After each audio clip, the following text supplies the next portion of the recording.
this notion that you're just a kid is nonsense. I think everyone is taken when they're approached by someone who has a thing to say and appears to be genuinely committed. And it is amazing what doors open when that is the case.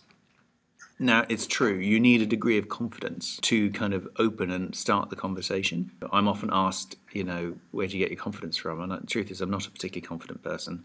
But actually, what matters is being seized with the need to say what you've got to say, because if you don't, a specific set of people who are relying on you will be let down. And if you have that attitude, which I may not want to burden you with, it's quite restless, but it forces you to constantly be doing whatever you can for those people. And I think once you've seen it and experienced it and really felt it, it's not an experience you can let go. I've had many of them in my life, but they keep you focused and moving forward. I had one recently, for example. I was in a place called Maiduguri, which is in northeast Nigeria, where they've had a war going on with an extremist religious group called Boko Haram, which means Western education is forbidden.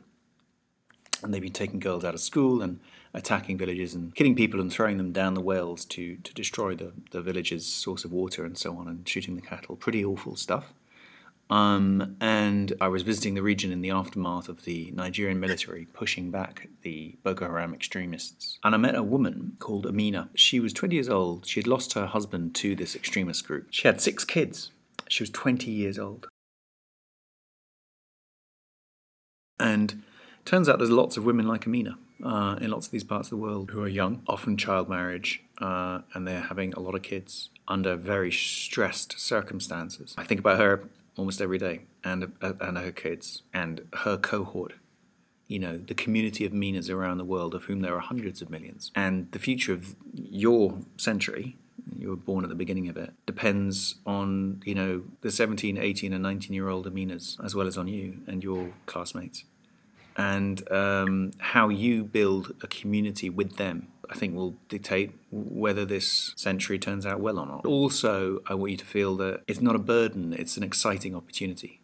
The world is there to explore, to shape, to make better and more functional. And if you don't, it won't be.